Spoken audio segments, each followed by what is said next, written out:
and welcome to the Sanctuary, a safe space to speak from the heart. I'm your host, Israel, and my guest today is someone that draws every single day. Colleen MacIsaac, illustrator, theater artist. What don't you do? Thank you for coming to the show today. Thank you for having me. Yeah, I'm going to start with quiet process first, right? Because, I'm like you, I also do stuff every day, but I don't do anything that serious. Like, I always set myself up in such a way I can't fail. Like, one of my daily things is literally drawing a stick figure. I can't draw a stick figure, but like what you do is like, kind of like this portraits of, playwrights, right? So why did you start it? Why do you call it quiet process?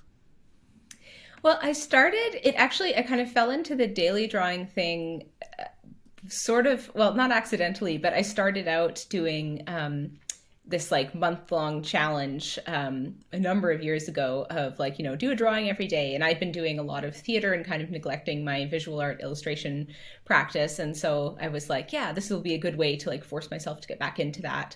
And I also felt like I do tend to get nervous about posting things, or like I was nervous about posting art online because I started second guessing myself and being like, oh, well, this isn't really good enough to post, or like I should have put more time into this. But then if I put more time in, it would be like overworked and things like that. So it was also a really good mechanism for me to just be like, nope, well, if I'm going to follow my own rules, I have to post it. Doesn't matter if I don't think it's good enough, and which I think was pretty freeing for me. But yeah, so I started that a number of years ago, and then I guess about 3 years ago now, one day because I would have little challenges and sometimes I'd draw certain things or other things.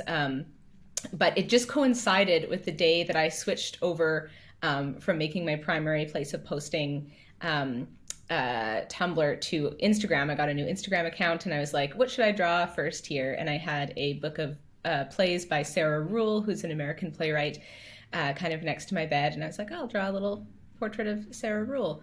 And then after that, I just kind of was like, well, maybe I'll just keep drawing female, non-binary, and trans playwrights that I really like, because that certainly is something in the theater industry where it's been, playwriting has been a very male-dominated field, as so many things have for quite a while. So just to sort of highlight the people who are out there.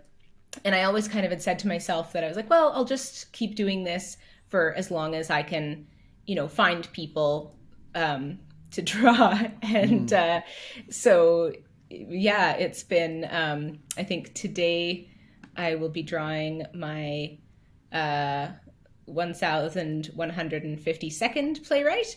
And it'll be my 3,222nd day of consecutive drawing. So when I start rolling with something, I end up often continuing with it for longer than I expect. That is on one hand super inspiring, on the other hand super scary, because like, how you always, I don't know if you have this, but me, like, I see this person I'm inspired by and I'm like, I'm never gonna do that. But then on the other hand, like, all I have to do is start, right? One thing, and then it's going to add and it's going to add. But when you say 3,000, that's like years and years of work. Yeah, I definitely did not expect it when I started. I was like, I'm going to do 30 days. And then I was like, maybe I'll go to 50. Then I was like, I bet I could do 100. And then I was like, I could do a year. And then I was like, I could do 1,000. And then now I'm just like, I'm just going to keep going until it stops feeling good. Yeah.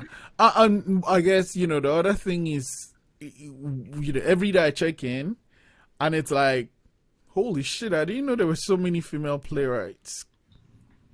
I had the same, like, now I feel very naive for not like realizing that of course there would be so many people to draw, because I think if just if you ask someone, like, it's like, ooh, who are the playwrights in the canon, they might say one or two people that aren't white dudes. But I think that is starting to change now, and people starting to see that. But just seeing also the number of playwrights who have been sort of overlooked, like, because I draw playwrights from like at any point in history. Like, I draw people that are making work today. I draw people that, as long as there's either some kind of visual reference or there's been a couple that I've been like, okay, well, there's this like, French playwright from the,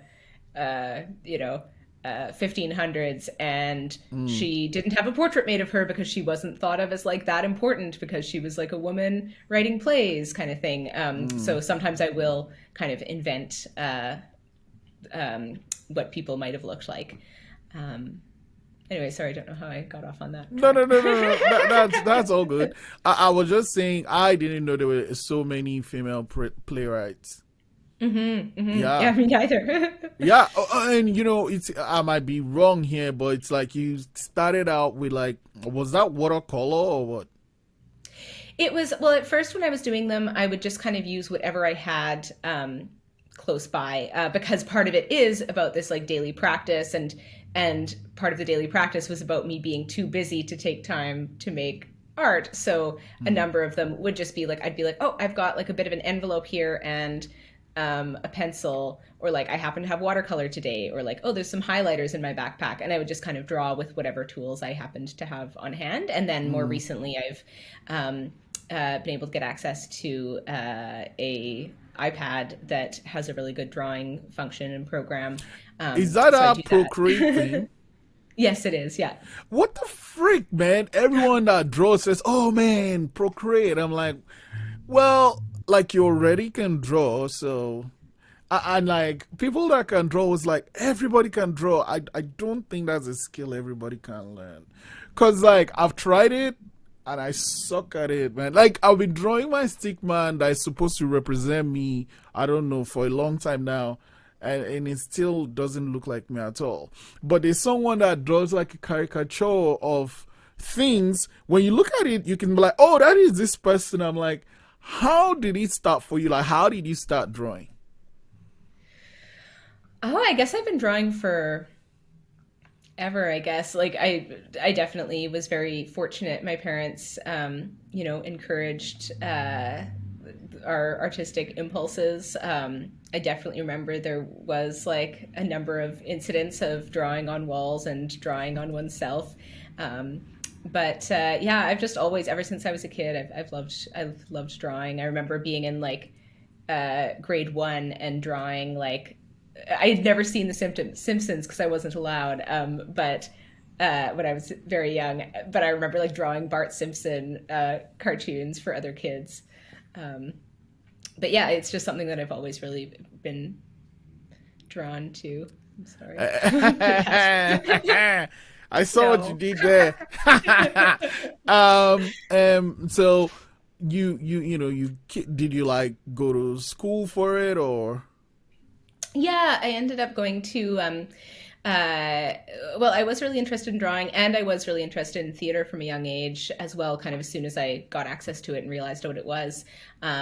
So I ended up going to this sort of like arts high school in Alberta, where I'm from, in Edmonton, and getting to really kind of do a lot of theater and art there. And then I went to Emily Carr University for animation was my major there, and then I immediately came out to Halifax and started doing theater instead of animation. But yeah, so I've always kind of done sort of a mix of things.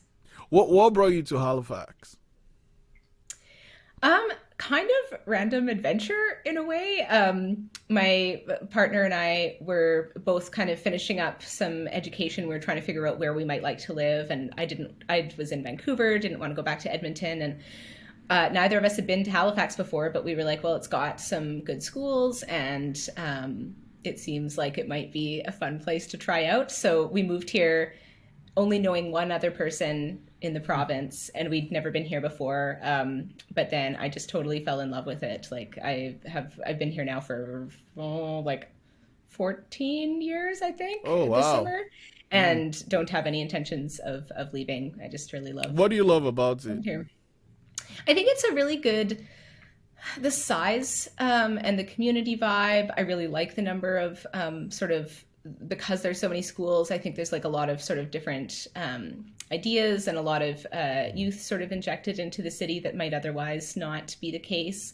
I mean, of course, it's like gorgeous. It's so beautiful. But I also, growing up in Alberta, everything was really spread out, and you kind of, it was impossible to do things without a car, and everything was about commuting and traffic. And I really, really love the walkability and bikeability of Halifax. And just finding like the people and the communities that I kind of started to get involved in here.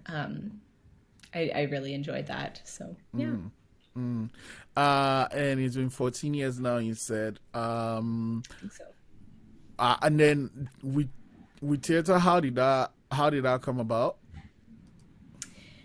With theater, it was more, I didn't go to a lot of theater when I was a kid, but when I was around 10, I did these like, drama classes, and it was at a time that I was having like a bunch of challenges, and it really kind of helped things out for me. So, it is very funny because then I went to this arts high school, so there was like a lot of competition for people interested in being in theater things. So I would audition for everything and like didn't get into anything for the 6 years I was there until the final year. What did you get into? I got into a play by Canadian playwright James Reaney called Sticks and Stones, and a short one-act called Tone Clusters by Joyce Carol Oates, which were both like very cool things to be a part of. And I think I'm just like very stubborn and stupidly determined sometimes. So despite the fact that I wasn't like incredibly successful theater in my school years, I just really love doing it. And I think the thing that really speaks to me about theater is that it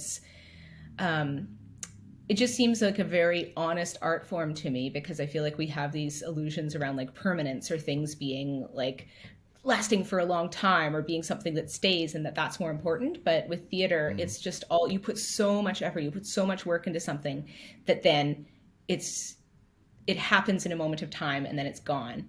And to me, that's the most true to life. It's just this ephemeral moment that you put so much into, and then once it's gone, it's past. And that fleetingness of it is what also makes it important, I guess. But yeah, then moving out here, sorry, I got sidetracked, but moving out here, I moved out here. So it was a recession. The biggest animation studio in town had just closed down. And I was like working at a bunch of temp jobs, and I was not making very much money and didn't really have any connections. And then I decided to audition for a production of Goodnight Desdemona, Good Morning Juliet by a Canadian playwright, Anne-Marie MacDonald, because it was taking place at Dalhousie University, and my partner was going there. And I was like, do you think they would let non-students audition? I'm like, I've got nothing going on.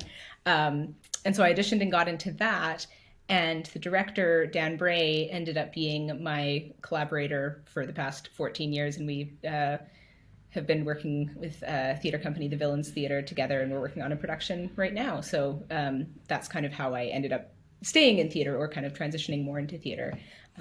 Let's talk about Villains. How did that begin? So Villains began, Dan and I did a couple of shows that we collaborated on together. And then he went to Toronto to do his master's. And out of that, he was doing this production of a show called The Duchess of Malfi, which is by like one of Shakespeare's contemporaries. And he was interested in potentially doing more shows. And so he had kind of done that production in Toronto under the name Vile Passayist Theatre. And I kind of... What language is that? It's oldie-timey Englishy. Okay. Yeah, it was from a quote. The name from that came from a quote from the futurist theater movement that Dan was studying at the time. And they were like, we're going to make theater new. We're going to get rid of this like old, like vile, passayist theater. And Dan was like, oh, I really miss that old, vile, passayist theater. That's what I was like really like excited about. So when the company first started, it was specifically about staging Renaissance plays by Shakespeare's contemporaries that maybe we tried to choose the ones that were in our minds kind of like in many cases just as good as like Shakespeare's plays, but that kind of, you know, got lost with the like they don't have like the Shakespeare branding kind of thing. So, you know, there's a lot of obscure Shakespeare plays that are maybe not as good as some of the plays by his contemporaries that we wanted to stage. So yeah, that's kind of how that got started, and then it's evolved over the years. What was the first play you guys did? We did a play by playwright John Webster called "'Tis Pity She's a Whore," and it kind of marked, I think, the first of many. As you can tell by the title, it's like there's a lot of these plays from this period that deal with things like misogyny, and in some cases like homophobia and different issues that we found were still really relevant today. And so kind of the first 5 years of the company, we really were trying to deal with or look at issues through kind of that Renaissance lens that spoke to things that were happening currently. So that's "'Tis Pity She's a Whore" was one of those that took place at the University Club at Dalhousie University. And then we just kind of kept going from there. And what's the new play? So the newest play that we're doing is called, so over the 11 years that the company has been around, we've changed not only our name, we're no longer Vile Passeas Theatre, now we're the Villains Theatre. And we've changed our mandate before as you well. continue, why the name change and why that name? So around, like when we'd been around for 5 years and we're starting to feel like we set out with this goal of sort of highlighting Shakespeare's contemporaries. We kind of met that goal. Like we did what we wanted to do with that. But we were both still interested in making work and adapting work and kind of making new work. And so for a long time, we'd been calling, because of the like number of times the word villain would show up in those old texts, we would call our collaborators villains. And so it was when we were deciding to sort of shift the focus of the company into more like broad new work and adaptations, as opposed to just like, we will only stage early modern non-Shakespearean theater. We kind of were branching out with that and wanted a new name to reflect the fact that it was a new company. It was new goals that we had within that, or like a transformation of the existing company. So that's kind of how the Villains Theatre came, and also looking at sort of like the origins of villain. Like the word it originally didn't mean like, just someone like evil or a bad guy, but it was someone that other people kind of would like look down on, like they were like lower class or like a serf or like a villain kind of thing. And so that was something that was interesting to us, to see how people that, maybe didn't have, and not with ourselves, but like just like thinking of the characters that we were interested in exploring, that if they didn't have as much access to, privilege or certain class or other things, that then by the general society they were looked down upon and not only termed lesser than, but also then termed bad or evil. And so that was kind of really interesting to us as well. So that's sort of some of the places from whence Villains sprung. What's the new play about? So the new play is called Observatory Mansions, and it is an adaptation that Dan Bray has written of a novel that was published in the year 2000 by a British author named Edward Carey. It was his first novel, and he's gone on to write many more, and I think he lives in Texas now. But the book itself is about sort of this group of recluses living in this old tenement building, a manor house turned tenement building that then now is like in stages of disrepair, and it's kind of this like slum that these people live, who kind of feel like they are outcasts from, well, I don't think they feel that they're outcasts from society, but they don't want to engage with society anymore, and ultimately that's because society has treated them rather shittily. And so the play is about someone coming into that scenario and seeing these people as human, and bringing love and compassion into the equation, and just seeing how that can be a really transformative thing. It is a very dark play, but it does also deal with, like, for example, I just live quite close to where there was like this old convent turned apartment buildings that were torn down. And I don't know if you remember the story, but there was one point at which they were tearing it down, but someone was still living in the building. And that's the kind of things that get discussed in this play as well. So we were like, oh my gosh, it's so real. And then during COVID, with people being isolated and the housing crisis, like it all just feels very much like what's happening in the world of the play right now. So Wow. Well, yeah, let's hop into that then. Last year, what were some things you had planned that COVID came and just, put in the back burner?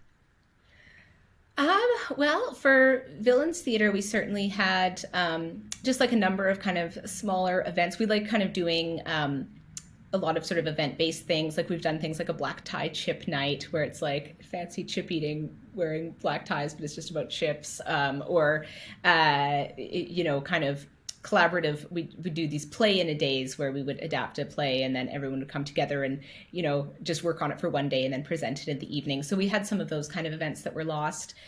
We were going to do this production earlier. We were hoping to do a remount and a tour of another show that we'd done in the past. So all of that was canceled. But we did then during the pandemic find out that we were successful in getting some of the funding that we'd applied for to do Observatory Mansions. And so that sort of reinvigorated us, and we were able to do a bunch of workshops, script workshops about that.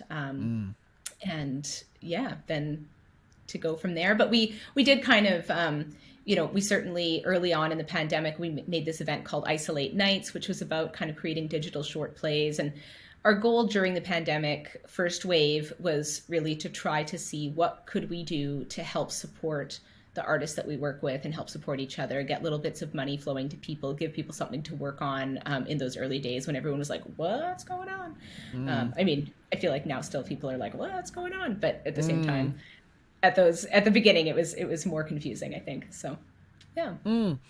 And so how was the Isolate Nights? How did that go? What was the work that went into that?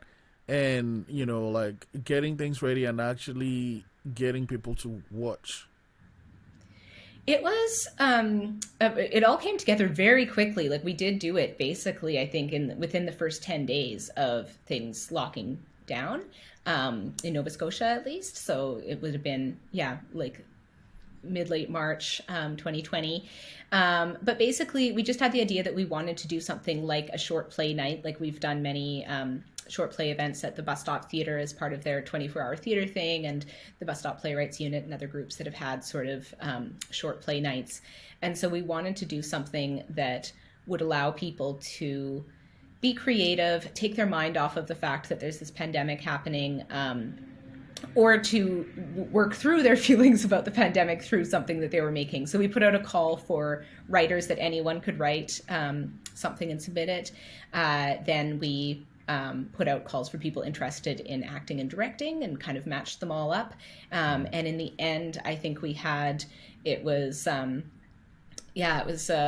think 19 short plays and almost 70 artists working on it. And then people donated when we basically, it all happened over the course of a week. And then we did a live stream of the finished videos at the final time of the week, and people could donate to support the people who'd put stuff into it. And then we sent the money out to those artists so that people could get at least a little bit of something in those early weird days. You mentioned Bus Stop Theatre. I'll get into that, but let's start with, did you say 24-hour nights? Like they just have plays all day? No, 24-hour theater is like where you create something from nothing in 24 hours. So you have to do it in one day? Exactly. So it's like usually like the group that would do it kind of through the bus stop would do it where it's like, the playwrights will get a script prompt at 8 p.m. and then they write overnight, and then by 8 a.m. they have to give a script to the group that then will print it out for directors and actors who've been kind of assigned to these scripts, and then they'll rehearse them through the afternoon, and then an audience will come in at 8 p.m. and watch the productions. So it's a very how long do the plays have to be?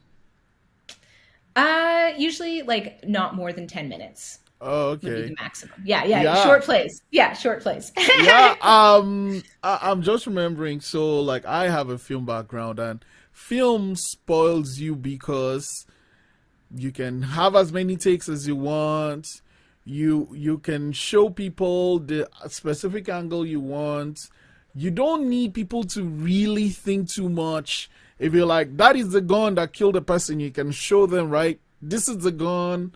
And then I was like, okay, so I think 2 years ago, I was like, oh, I'm gonna do a play, but just to see what it's like. It's not easy at all. I don't like it. It wasn't fun. I mean, it was fun, but it was just so much work. First off, writing it, but writing is easy. I can write, it's fine. But I had to I kind of cheated there because I just adapted. Like, I made a film, so I just took a story from that world and then just made it into a play. And then I knew that I wanted to make it easy enough that we could change things around, but also interesting enough that people would want to watch. So we got our sweet spot. And then my poor actors, we had to rehearse every time. So, like, film, like, if you get to rehearse for a film, you're lucky. And you have some kind of money somewhere. Because usually you just send people the scripts and then you might get them like once or twice, just like, okay, cool. I mean, from the audition, I think, as a director, like, your real job is just getting your audition right. Once you get that right, you're fine. So I was lucky that my actors, they're really good. They got the part. But we just had to, okay, now and plan how we're going to come in, how we're going to go out, what is the inside, what is the inside of the house, what does the house look like, what props are we keeping where, and like plan all these things. And I think we rehearsed for, like, I've never rehearsed for anything that much in my life. I think it was like 2 or 3 weeks, and we do like, 3 or 4 times every week, and these people would come after work, and man, I'm so thankful for my actors. But then on the day, like, I couldn't go to the opening night because I had to do something. But then we had, I think, 3 nights. But like, it was great. It was great. I had a wonderful time. But I don't think I'll do that again. It's very funny. I had the exact same experience, but with producing film, where I was like, oh, that was good. I'm never doing it again. What happened? Like, film is easy. No way, man. Film is so easier tricky. than theater. Okay, wait. In what way? What made you say you wouldn't do it again? Well, I guess actually that's the nice thing about theater, is that I feel that it can, at its core, just be like sort of a group of people in a room. And as long as you're putting the people first and working together kind of collectively on this project, even though people have different roles, and, certainly different theaters have different styles of working, but I really enjoy when people feel they can like speak up and give their input, versus my experiences with film have been more so that it's like, everyone's got their specific job. They know exactly how to do it. I mean, I do very much admit that my issues with, I'm so sorry. I have a landline. It's very silly, and it's ringing. And so I'm just going to unplug my landline. There we go. Should have done that before this. Professional. But yeah, I feel like with the sorry, now I'm distracted with film, because my phone is ringing. With film, that I mean, I was producing the film and sort of doing film production management as well, and production management is something that I do for theater quite a lot, at least with my own projects. But I found that I was so stressed that I was leading the project, didn't know what I was really doing because it was my first time.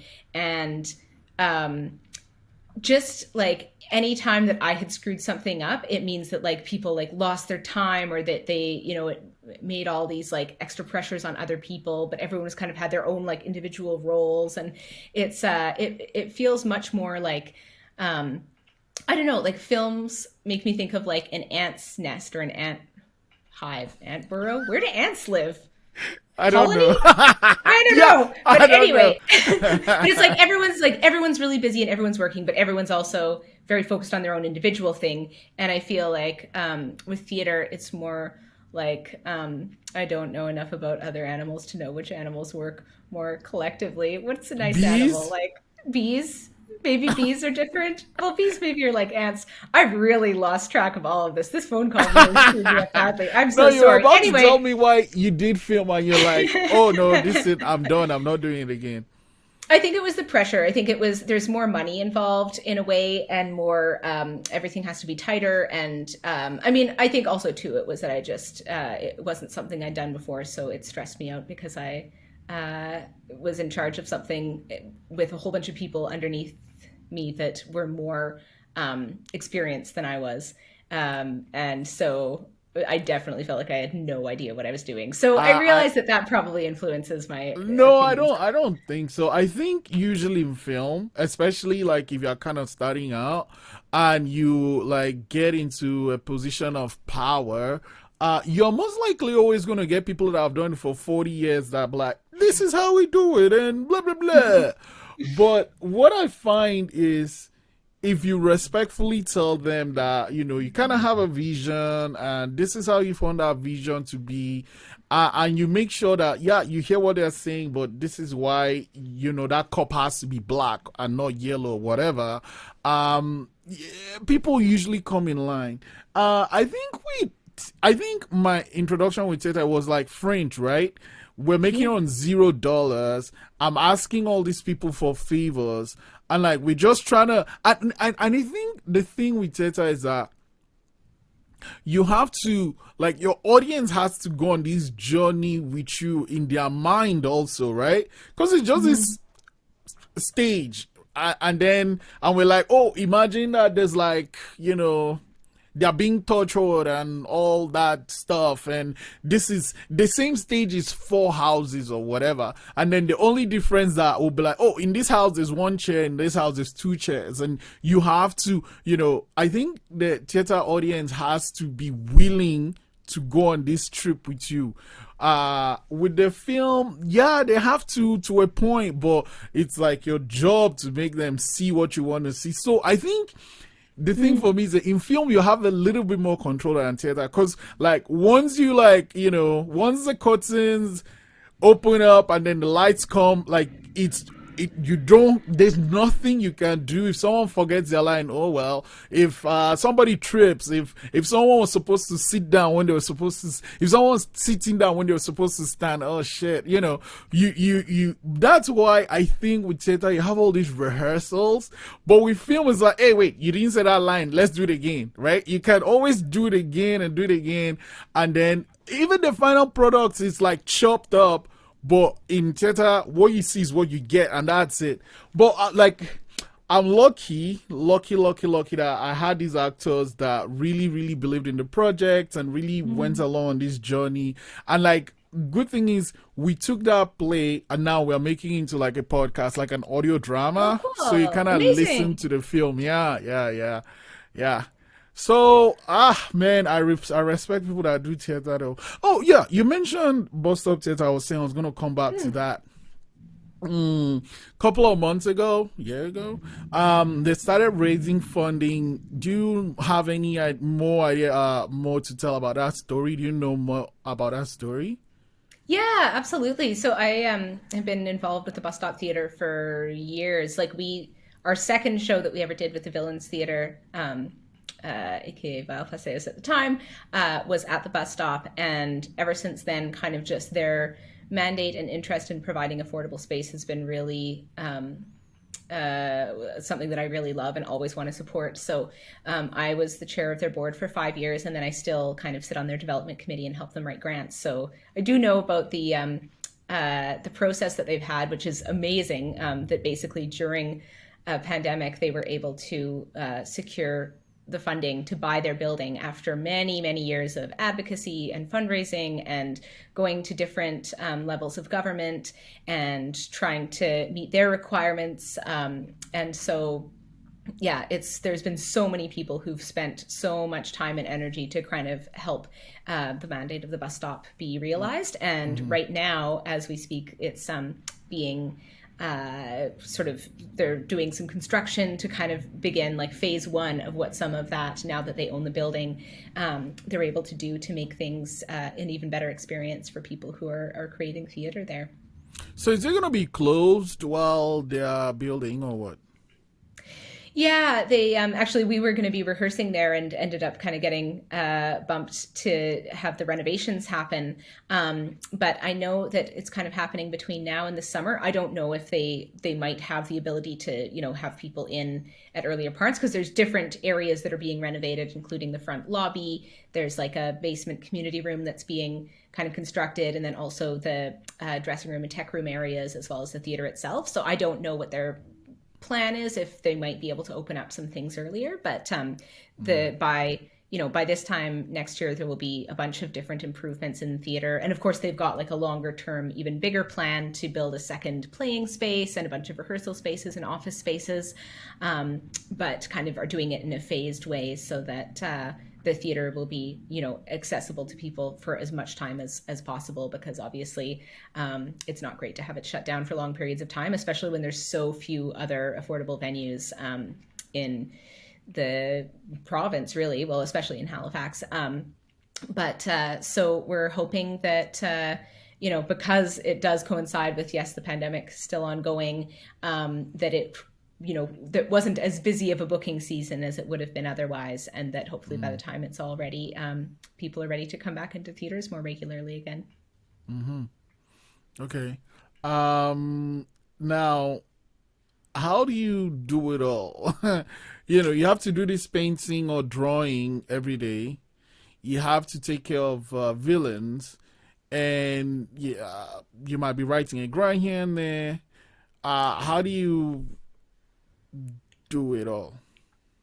I have not figured it out yet in a super healthy way, I would say, but I'm working on it. I actually did, up until last fall, I was working as the managing director of 2B Theatre Company, sort of like as my day job, in addition to the other things I was doing. And now, I mean, certainly I think the pandemic has affected a lot of people's capacity, but when I think now of the amount of things that I'm doing, and that normally I would be doing this while also trying to work 32 hours a week running a international touring company, I'm like, that was a lot of stuff. I don't think I could do that and this right now at this stage. So I've been trying to get better at managing my time and being realistic about what I can get done.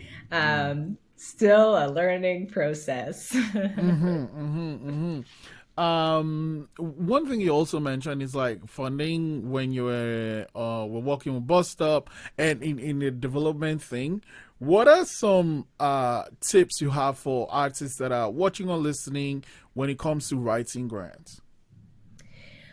Definitely. I mean, being as sort of prepared as possible is always a good thing. Sometimes you just don't have time, though. Like, as someone who's been, writing a bunch of grants for myself or my company or companies I'm volunteering with, in addition to doing kind of like full-time work, you don't always have the time to do everything as well as you would like. So I would say I would prioritize, if you need, like, asking for letters of reference or support, asking those early. Anything that you need other people to help with, do that as early as you can. And then just be very clear, concise, be honest about what you're doing, and kind of show, if you're talking about past work, show the merits of what you've done, rather than just like saying that you're awesome and that thus I should get money because I'm awesome. Be like, no, I did this, this, and this, and this. And then you're hoping that the jury will read it and be like, oh, that seems awesome.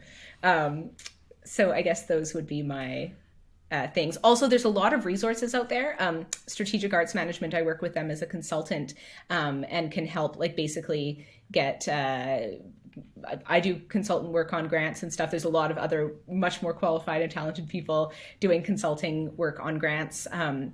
I definitely recommend going to places like them and reaching out to the program officers. Like, if you're applying at Arts Nova Scotia or at Canada Council, you can reach out and talk to people about, you're like, here's what I'm thinking of applying with. And they can be like, here's some tips. So if you have the luxury of time, reaching out early and kind of talking to people means you can actually get feedback. And then that might translate into you getting the grant and getting funding. Mm, mm, mm. Yeah, okay, that's great. Well, I'm gonna end with this though. Quiet process is still ongoing, and as an artist or as a creative, there's this whole is it good enough thing. How do you, or what would you say to someone that's like, I want to put it out there, but I don't think it's good enough? I mean, I don't know that I could speak to like what would be best for everyone, but I know for me, being able to put work out there, I think, like on a daily basis, without worrying about. I mean, I do worry about it, but I do it anyway. That's the Colleen MacIsaac story.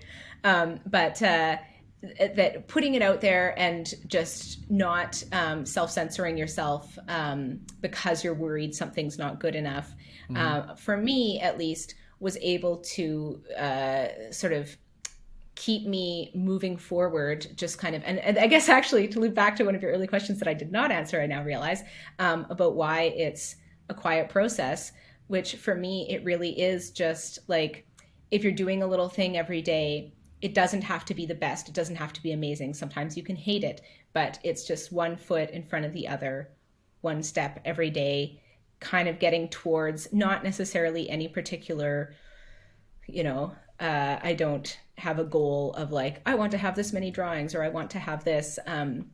It's more just, I want to continue to make art. I would love it if I felt like I was happier with the art that I made and that I was learning things as I was doing things. And being able to do it kind of in that way where it's just like, no, this is just part of my daily routine, as opposed to something that then causes more stress, has been really useful for me personally. Wow. Colleen, we've been trying to get this to happen before the pandemic, but I know it's been over a year. I can't believe it's actually happening. It's so lovely to like actually talk to you. yeah, thank you so much for coming to the sanctuary and sharing. And the more I talk to you, the more I'm like, okay, maybe I'll try and write another play and see. But this time, I'm gonna just root two people in one place, and that's it. Yeah, there's definitely things you can do to make it easier on yourself. But yeah, what I've learned is that like you should show me how to make film, and I should do theater stuff with you. Let's collaborate. Film is easy. I could make a film like at the drop of a hat, right? Just get the right pieces. But like theater is hard because you have to make sure everything is right. Like film, you can cheat, but theater, not really. Not really, especially when it comes to the actors, man. You have to. And the other thing is like, you kind of have to get your actors to be kind of different from, in film, you tone everything down.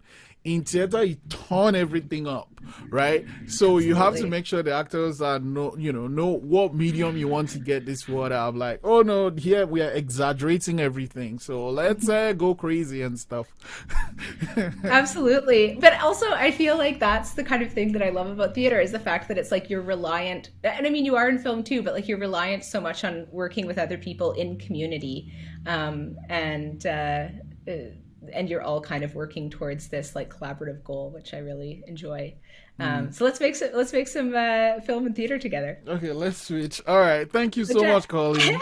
Okay, thank you. I really appreciate it.